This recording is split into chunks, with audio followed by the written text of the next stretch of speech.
আমি একটা লটারি কিনেছি, কেউ নেবে? আমাকে দাও, আমি ভাগ্য পরীক্ষা করে দেখি। কাজল, তোমার জন্যও একটা এনেছি। কি প্রমাণ আছে যে এই লটারিতেই পুরস্কার উঠবে? আমার কাছে এটা শুধু টাকার অপচয়। যদি কোনোদিন সত্যিই লেগে যায় তখন দেখা যাবে। কাজল, তোমার কি মনে হয় না তুমি তোমার টাকার অহংকার একটু বেশিই করো? এই মাসে আমি একটু বেশি খরচ করে ফেলেছিলাম। মাকে বলতেই উনি সঙ্গে সঙ্গে আমার অ্যাকাউন্টে 20,000 টাকা পাঠিয়ে দিলেন। আর আমাদের কোম্পানি তো এবছরই শেয়ার মার্কেটে তালিকাভুক্ত হয়েছে। আচ্ছা সকিনা, তুমি এত লটারি কেন কিনো? তোমাদের বাড়িতে কি ব্যবসা হয়? আমি তো গ্রামে থাকি, আমাদের বাড়ির সবাই গরু ভেড়া মহিষ পালন করে। কি, তুমি গ্রামের গরিব মেয়ে?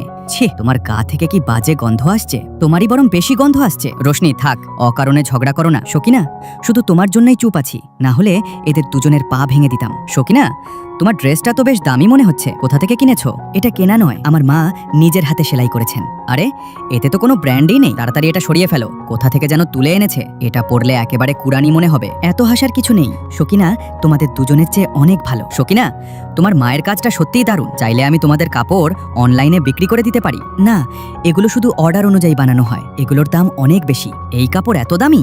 বিশ্বাস করো, সত্যিই অনেক দামি। সকিনা, ওদের কথা ছেড়ে দাও, আমি তোমার উপর পুরো ভরসা করি। হোস্টেলে আজ পার্টি, সবাইকে একটা করে উপহার নিয়ে যেতে হবে। সকিনা, তুমি কি নিয়ে যাবে? আমি টাটকা খরবুজা নিয়ে যাব। খরবুজা? এটা দেখে তো আমরাও ভিখারি মনে হব। পার্টি শুরু হয়ে গেছে। এত বড় রেস্টুরেন্টে পার্টি, কিন্তু সকিনা কোথায়? হয়তো নিজের গরিবি নিয়ে লজ্জা পেয়ে গ্রামে পালিয়ে গেছে। বলুন, আপনারা কি খাবেন? আরে, আমরা তো ভাবছিলাম তুমি গ্রামে চলে গেছো, কিন্তু তুমি এখানে ওয়েটারের কাজ করছো। হ্যাঁ, একটু অতিরিক্ত আয় করার জন্য। ওয়েটারের পোশাকে তোমাকে বেশ মানিয়েছে। ওয়েটার, এক কাপ কফি। ওয়েটার, আমার জন্য একটা কোক। ওয়েটার, তাড়াতাড়ি। Waiter, waiter. সব কাজ করতে করতে সকিনা ক্লান্ত হয়ে গেল। আরে, আমার তো কোমরই ভেঙে গেল। এবার একটু বিশ্রাম নাও। না রোশনি, এটাই তো আমার কাজ। আর হ্যাঁ, এই খাবারের জন্য তোমাদের কোনো টাকা দিতে হবে না। মজা করো না, এটা খুবই দামি রেস্টুরেন্ট। বিল দিতে না পারলে সারা বছর বাসন মাজতে হবে। ঠিক তখন একজন স্টাফ এসে বলল, ম্যাম, মালিক বলেছেন আপনার জেদের কাছে তিনি হেরে গেছেন, তাই আপনাকে আর ওয়েটারের কাজ করতে হবে না। কি বললেন? হ্যাঁ বন্ধুরা, এই রেস্টুরেন্টটা আমার বাবার। কিন্তু তুমি তো বলেছিলে তোমার বাবা গরু মহিষ পালন করেন। হ্যাঁ করেন, তবে একটা কথা বলতে ভুলে গিয়েছিলাম। আমাদের খামারে